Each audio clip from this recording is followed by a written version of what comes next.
Hello, Bacho. Let's see this question. The question says a solution having 54 grams of glucose per liter has an osmotic pressure of 4.56 bar. If the osmotic pressure of urea solution is 1.52 bar at the same temperature, then what would be its concentration? तो यहाँ पर इसकी concentration हमें पता करनी है, तो चलिए calculate कर लेते हैं.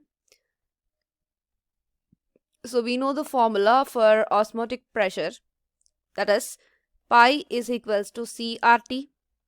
यहाँ पर फॉर ग्लूकोज सोल्यूशन अगर लिखना चाहते हैं, for glucose solution that is pi, value given है 4.56 बार, इसकी वेट गिवन है 54 ग्राम्स एंड इसकी volume that is 1 litre, right.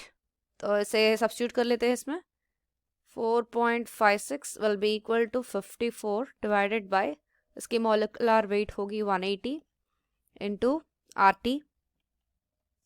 So R T की वैल्यू आ जाएगी यहाँ से 180 into 4.56 divided by 54.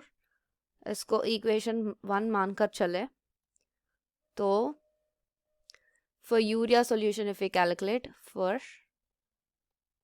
Urea solution, इसकी पाई की वैल्यू दी गई which is 1.52 bar. As we know the formula pi is equals to CRT, इसमें सब्स्टिट्यूट कर लेते हैं 1.52 is equals to C into RT की वैल्यू इक्वेशन 1 से लिख लेते हैं, that is 180 into 4.56 divided by 54. तो इसमें से C की value will be equal to 1.52 into 54 divided by 180 into 4.56 होगी. तो यहाँ से इसे कैलकुलेट करने पर हमारी सी की वैल्यू आ जाएगी एज 0.1 मोलर.